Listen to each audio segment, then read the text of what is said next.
மதுரை மாவட்டத்தில் இருக்கும் ஒரு சிறிய கிராமம். அரசு மேல்நிலைப் பள்ளிக்கு புதிய தமிழ் ஆசிரியராக வந்தார் 28 வயதான விமலா. படிப்பில் தங்கப்பதக்கம் வாங்கியவர். நகரத்தில் வேலை கிடைத்ததும் கிராமத்தில் மாணவர்களை உருவாக்க வேண்டும் என்பதற்காக இந்த பள்ளியை தேர்ந்தெடுத்திருந்தார். ஆனால் ஒரு பிரச்சனை, தங்குவதற்கு வீடு கிடைக்கவில்லை. 3 நாட்கள் லாட்ஜில் தங்கியிருந்தார். 4வது நாள் பள்ளி அலுவலக உதவியாளர் சொன்னார், மேடம், சதீஷ் அக்கா வீட்டில் ஒரு போர்ஷன் காலியாயிருக்கு.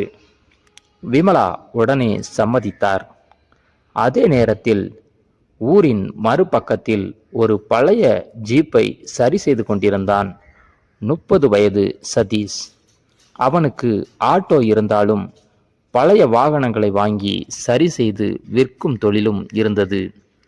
எப்போதும் எண்ணெய் கரை படிந்த சட்டை, ஆனால் முகத்தில் தன்னம்பிக்கை. அவனை ஊரில் எல்லோரும் நம்புவார்கள். மாலை விமலா தனது பெட்டிகளுடன் வீட்டிற்கு வந்தார். வாசலில் ஒரு பைக் வேகமாக வந்து நின்றது. அதிலிருந்து இறங்கிய சதீஷ் அவசரமாக ஒரு பெரிய இயந்திர பெட்டியை தூக்கி கொண்டு உள்ளே சென்றான். அதை கவனிக்காமல் வந்த விமலா அவன் மீது மோதினார். கையில் இருந்த புத்தகங்கள் அனைத்தும் கீழே விழுந்தன. சாரி என்றான் சதீஷ். பார்த்து போக முடியாதா? நீங்களும் பார்த்து வந்திருக்கலாமே. நான் வாடகைக்கு வந்திருக்கேன். நானும் இந்த வீட்டுக்குத்தான் வந்திருக்கேன். இருவரும் ஒருவரை ஒருவர் கோபமாக பார்த்தனர். அப்போது சதீஷின் அக்கா வெளியே வந்தார். அடடா, உங்க 2 பேரும் முதல் நாளே சண்டையா? விமலாவுக்கு அப்போதுதான் தெரிந்தது, இவன்தான் வீட்டின் உரிமையாளரின் தம்பி. நாட்கள் கடந்தன. காலை பள்ளிக்கு செல்லும்போது சதீஷ் பைக்கை கழுவி கொண்டிருப்பான். விமலா அவனை பார்க்காமல் நடந்து செல்வார். மாலையில் விமலா வீடு திரும்பும்போது சதீஷ் வாசலில் அமர்ந்து டீ குடித்து கொண்டிருப்பான். இருவரும் பேசவே மாட்டார்கள். ஆனால் இருவரின் பார்வையும் சில நொடிகள் சந்தித்துவிட்டு விலகும். ஒரு நாள் பள்ளியிலிருந்து திரும்பிய விமலா வீட்டு மின்சாரம் இல்லை என்று கவலைப்பட்டார். அந்த நேரம் சதீஷ் ஏணியுடன் ஏறி வயரை சரி செய்து கொண்டிருந்தான். 10 நிமிஷம் மேடம். 5 நிமிடத்தில் மின்சாரம் வந்தது. எவ்வளவு காசு? வாடகையாளர்களுக்கு சர்வீஸ் ஃப்ரீ. முதல் முறையாக விமலா சிரித்தார்.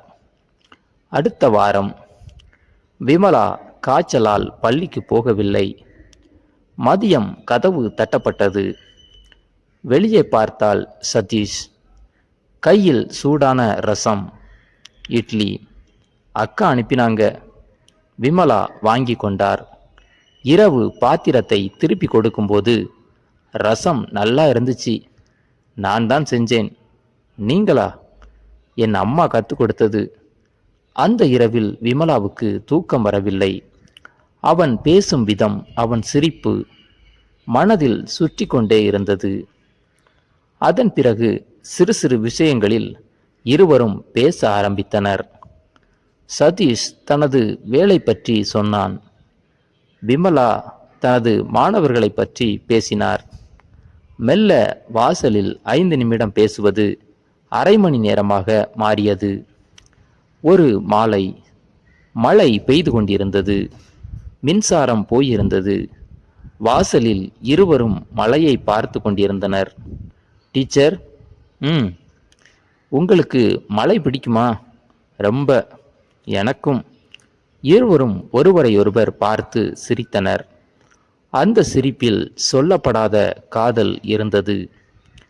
அதே நேரத்தில் வீட்டின் வெளியே ஒரு கார் வந்து நின்றது.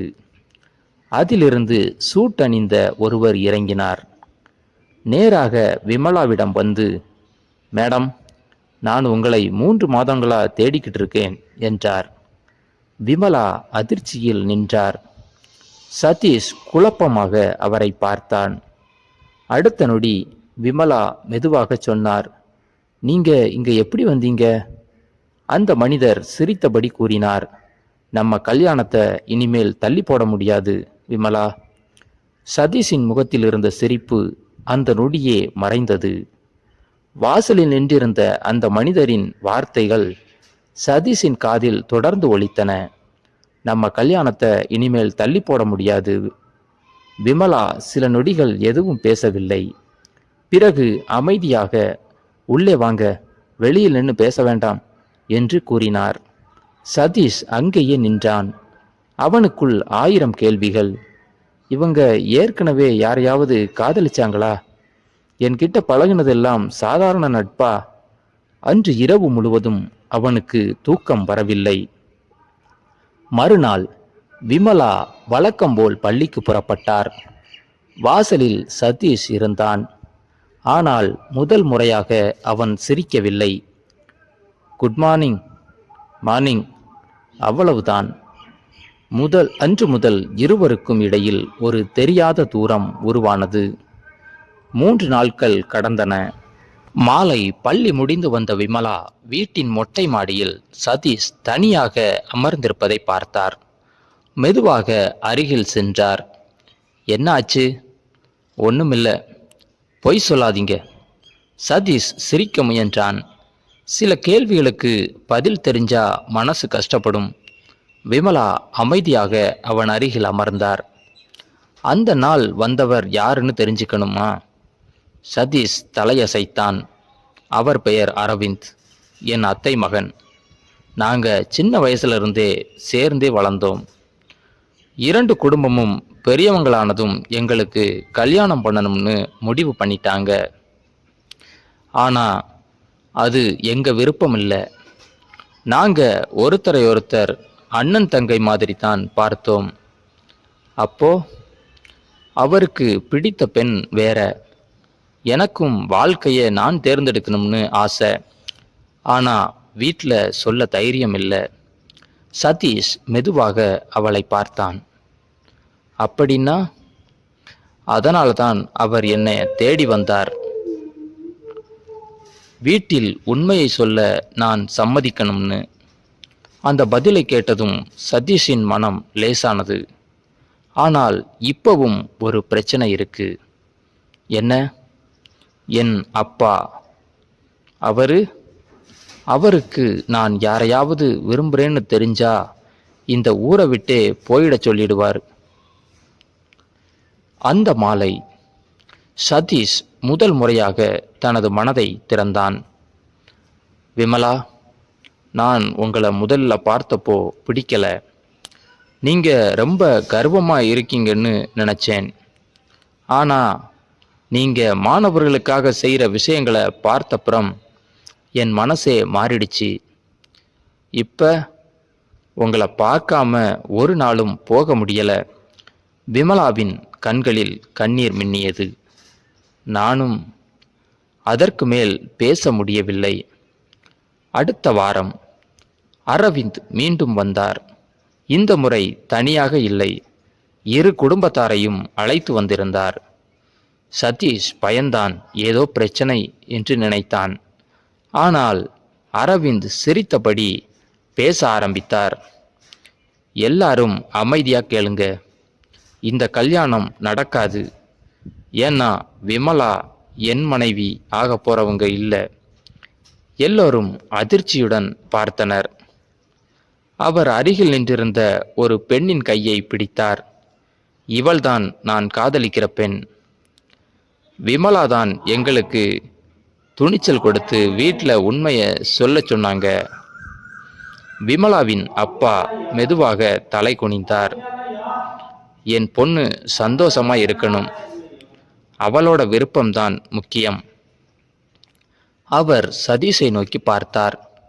உனக்கு என் பெண்ணை பார்த்து கொள்ள தைரியம் இருக்கா? சதீஷ் உடனே எழுந்து நின்றான். வாழ்நாள் முழுக்க. 3 மாதங்கள் கழித்து சிறிய கோவிலில் எளிமையாக திருமணம் நடந்தது. திருமணத்திற்கு பிறகும் விமலா ஆசிரியையாக தொடர்ந்தார். சதீஷ் தனது வாகன பணிமனையை விரிவுபடுத்தினார். ஒவ்வொரு காலையிலும் விமலா பள்ளிக்கு புறப்படும் போது சதீஷ் சிரித்தபடி கேட்பான், டீச்சர், இன்னைக்கும் லேட்டாகாதீங்க.